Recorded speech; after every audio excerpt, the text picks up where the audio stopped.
শাহাদাতের তামান্না নাই, আকাঙ্ক্ষা নাই, এটা মুনাফিকের চরিত্র, এটা ইমানদারের চরিত্র। ভারত পাকিস্তান যে যুদ্ধ শুরু হয়েছে, আমাদের দেশে অনেকে আশা করছে যে এই যুদ্ধে আমরাও সামিল হয়ে যাব বা আমরাও যুদ্ধ করব।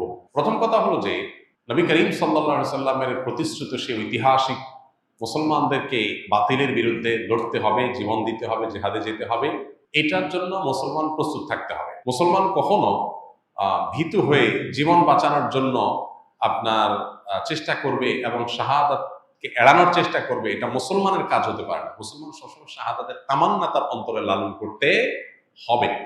শাহাদাতের তামান্না নাই, আকাঙ্ক্ষা নাই, এটা মুনাফিকের চরিত্র, এটা ইমানদারের চরিত্র না। তামান্না আমাদের থাকতে হবে যে আল্লাহ, মৃত্যু যখন হবেই, আল্লাহুম্মা ইন্নী আসআলুকা শাহাদাতান ফি সাবিলিক, ওমর রাদিয়াল্লাহু আনহু দোয়া করতেন, আল্লাহ আপনার কাছে আপনার রাহে শহীদ হয়ে যেন আমার মৃত্যু হয়, সেটাই আমি চাই। সাধারণ মৃত্যু আমরা চাইবো না, এটা একজন ইমানদারের কামনা থাকবে। কিন্তু সাধারণ পরিস্থিতিতে আমরা যুদ্ধ আল্লাহর কাছ থেকে চেয়ে নিব না। শাহাদাত চাওয়া আর যুদ্ধ চাওয়া এক জিনিস না। দেখেন, ওমর রাদিয়াল্লাহু তাআলা আনহু শহীদ হয়েছেন, একজন অগ্নি পূজকের খঞ্জরের আঘাতে নামাজরত অবস্থায় তিনি মারা গেছেন এবং শাহাদাতের মর্যাদা আল্লাহ তাকে দিবেন ইনশাআল্লাহ। অথচ তিনি কিন্তু কোনো লড়াইয়ে মারা যান নাই এবং তিনি দোয়া করতেন, আল্লাহুম্মা ইন্নী আসআলুকা শাহাদাতান ফি সাবিলিক ওয়াল মাউতা ফি বিলাদি হাবিবিক, আল্লাহ আপনার রাহে শাহাদাতও চাই, আবার আপনার রাসূলের শহরে মৃত্যুও চাই। কেউ কেউ মনে করতে এটা সাংঘর্ষিক দোয়া। শাহাদাত তামান্না করলে তো জিহাদের ময়দানে যেতে হবে, কিন্তু মদিনায় তো জিহাদ চলে না, জিহাদ তো বাইরে চলে। আবার চাচ্ছেন মদিনায় মরতে, দুইটা কিভাবে হয়?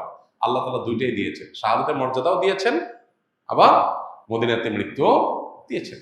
এই জন্য ইমানদার আল্লাহর কাছে দোয়া করার আছে, দোয়া করবে। তামান্না লালন করতে হবে, স্বপ্ন লালন করতে হবে, চেতনা ধারণ করতে হবে, নাহলে ইমানদার হতে পারবে না। সবই ঠিক আছে, কিন্তু সুস্থ স্বাভাবিক অবস্থায় যদি কেউ আল্লাহর কাছে যুদ্ধ চেয়ে নেয়, সেটা কিন্তু কাম্য না।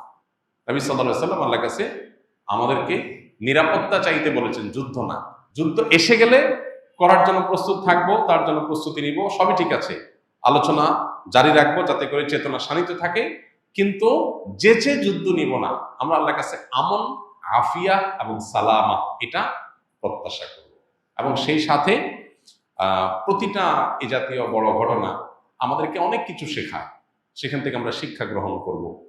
আমরা সেখান থেকে বিভিন্ন আইব্রত, বিভিন্ন শিক্ষা এটা গ্রহণ করে আমাদের জীবনকে আলোকিত করব, সমৃদ্ধ করব, ইমানকে বাড়াবার চেষ্টা করব। এবং সেই সাথে মুসলমান হিসেবে অবশ্যই ইসলাম মুসলমানদের কল্যাণ, বিজয় এগুলো কামনা করব। সূরা রুম আমরা পড়ার চেষ্টা করতে পারি, যাদের সুযোগ আছে সূরা রুমের শুরুর আয়াতের তাফসীরটা পড়ে দেখতে পারি। সেখানে আল্লাহ রাব্বুল আলামিন নবী সাল্লাল্লাহু আলাইহি সাল্লামের সময়কার সাহাবীদের মক্কায় থাকাকালীন সময় তারা যখন রোমানদের সাথে পারস্যের লোকদের যখন যুদ্ধ হয়েছে, তখন রোমানরা আহলে কিতাব হওয়াতে তাদের বিজয় কামনা করছেন মুসলমানরা, আর মক্কার মুশরিকরা ওই যে রোমান মুশরিকদের, পারস্যের মুশরিকদের তারা বিজয় কামনা করেছে। তো এই যে মুসলমানরা নিজের মুসলিম ভাইও না, তারপরেও শুধুমাত্র আহলে কিতাব হওয়ার কারণে মুশরিকদের চাইতে কাছাকাছি আদর্শিকভাবে অবস্থান, সেই কারণে সমর্থন করার বিষয়টা সাহাবীদের মধ্যে দেখা গেছে এবং আল্লাহ তাআলা সেটাকে অ্যাপ্রিসিয়েট করেছেন।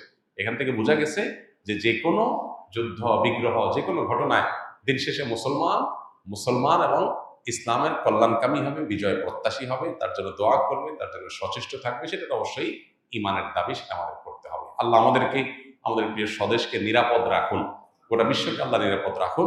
সকল প্রকার জুলুমের আল্লাহ তাআলা অবসান ঘটিয়ে দিন। মুসলমানদের উপরে যে সমস্ত জুলুম চলছে সারা বিশ্বব্যাপী, কোনো কিছু না করে মুসলমানরা দোষী প্রমাণ হওয়ার আগে মুসলমানদের দেশের উপর আক্রমণ, এই জিনিসগুলো থেকে আল্লাহ তাআলা আমাদের মুসলমানদেরকে হেফাজত করুন। আমাদের শক্তিমত্তাকে আল্লাহ তাআলা বৃদ্ধি করে দেন, বাড়িয়ে দিন। মুসলমান এবং অমুসলমানদের মধ্যে কোনো সংঘাত বা যুদ্ধ সংঘটিত হলে একজন মুসলমান হিসেবে আমাদের কোন পক্ষে থাকা উচিত বা করণীয় কি, এটা তো বলার অপেক্ষা রাখে না, প্রশ্ন করার অপেক্ষা রাখে না। একজন মুসলিম অবশ্যই মুসলমানের পক্ষ অবলম্বন করবেন যতক্ষণ পর্যন্ত মুসলমান জুলুম না করবে। মুসলমান যদি জুলুম করে তাহলে তার পক্ষে মুসলমান থাকবে না, কিন্তু মুসলমান যদি মাজলুম হয় বা মুসলমানের উপরে যদি জুলুম করা হয়, তাহলে অবশ্যই একজন মুসলমান সেই মুসলমানের পক্ষে থাকবে না। সাধারণ অবস্থাতে একজন মুসলমান অবশ্যই মুসলমানের পক্ষে অবলম্বন করতে হবে, এটা তার ঈমানের দাবি। আলহামদুলিল্লাহ ওয়াল বুগদুলিল্লাহ, আল্লাহর জন্য ভালোবাসা, আল্লাহর জন্য বৈরিতা, এটা না থাকলে ঈমান থাকবে না, এটা আমাদের মাথায় রাখতে হবে। অতএব পৃথিবীর যে কোনো প্রান্তে মুসলমান আক্রান্ত হলে আমাদের মুসলমানদের পরস্পরের প্রতি সহমর্মিতা হতে হবে, একটা দেহের মতো। নবী সাল্লাল্লাহু আলাইহি ওয়াসাল্লাম বলেছেন, মাসালুল মুমিনিনা ফি তাওয়াদ্দুহিম ওয়া তারাহুমিহিম ওয়া তাআতুফিহিম কামাসালিল জাসাদ। সমস্ত মুসলমানদের পরস্পরের সহমর্মিতা, তাদের পরস্পরের প্রতি আন্তরিকতা, এগুলোর ক্ষেত্রে তারা একটা দেহের মতো। একটা দেহের এক অংশ যেরকম কষ্ট পেলে অন্য অংশ সেটাকে অনুভব করে, পুরো শরীরে সেটাকে কষ্ট অনুভব করে, ঠিক একইভাবে মুসলমানরা কোথাও আক্রান্ত হলে আমরা সবাই কষ্ট অনুভব করব, তাদের বিজয়ে আমরা খুশি হব। এটা আমাদের ইমানের দাবি, এটা ইমানের পাঠ। এখানে যদি আমরা অতি উদার হতে যাই, হ্যাঁ, এখানে যদি আমরা ধর্মের গণ্ডির ঊর্ধ্বে উঠে তথাকথিত মানবিক হতে যাই, তাহলে সেক্ষেত্রে কোনো কোনো ক্ষেত্রে ধর্ম থেকে, দিন থেকে, ইমান থেকে খারিজ হওয়ার আশঙ্কা